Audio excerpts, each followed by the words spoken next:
ถึงคุณเดี๋ยวต้องได้ขึ้นไปโอ้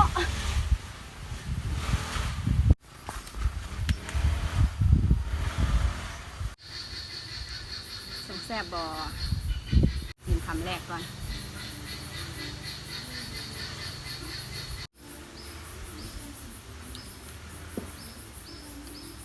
สบายดีมื้อนี้เราสิมาเก็บมักตองกันเนาะไปเบิ่งว่าสิได้น้อยได้หลายสำใดไปเลย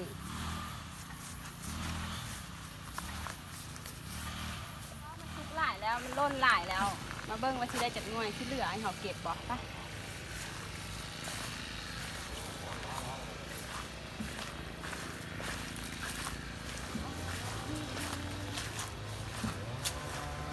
ยังเหลืออยู่เล็กๆน้อยๆมันหน่วยน้อยละไม่ใหญ่อันเก็บไปหลายเติบแล้วอันนี้ยังเหลืออันคอลอนคอแลน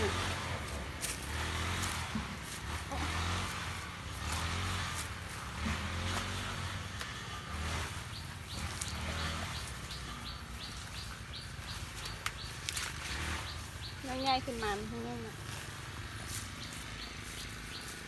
งัวจะเข้ามาสวนอู้หน่วยนี้ใหญ่หน่วยนี้ใหญ่หน่วยนี้นะนี่หน่วยนี้แบบง่าย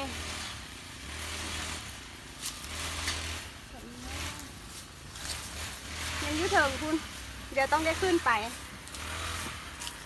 ต้องได้ขึ้นไปเอาแล้วล่ะ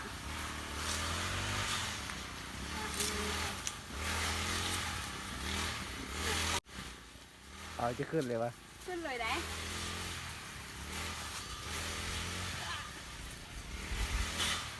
โอ้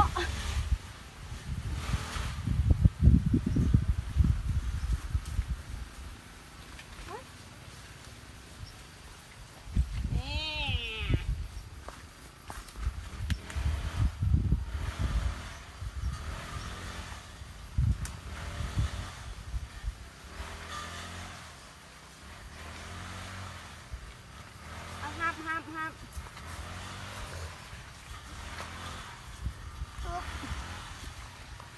มักต้องมาต้องมักต้องอันไงนะระวังมากินเด้อเอาโอ้งวนเอา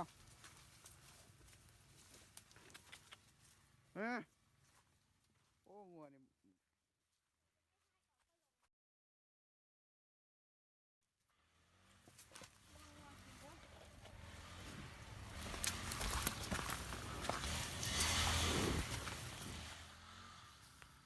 ก็มีงัวได้ปะนี่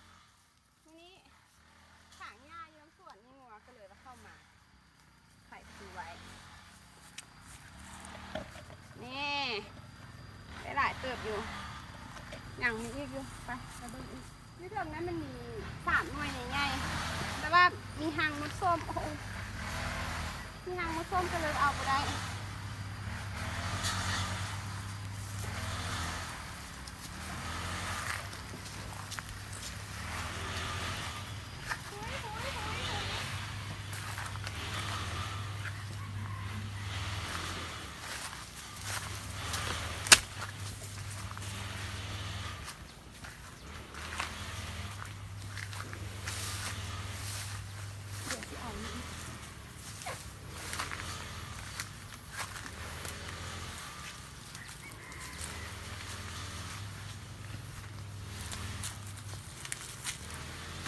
ต้องได้ขึ้นอีกต้นแล้วล่ะ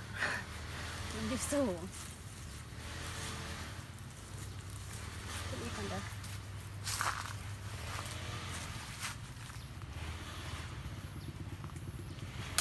ขอละเตี้ยนคุณมีบุท่า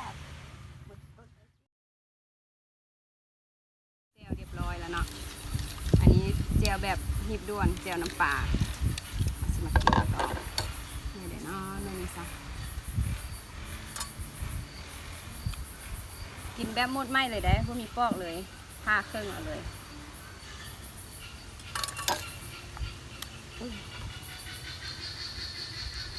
สงแซ่บบอ เพิ่งก่อนค่ะตักแก้วเสร็จเลยพูดกินเลย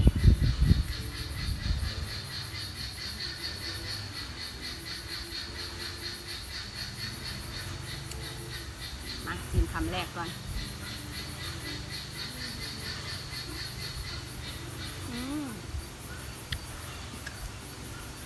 บวกข้าเอาอีกคำหนึ่งก่อนยังบุ้งรสชาติว้าย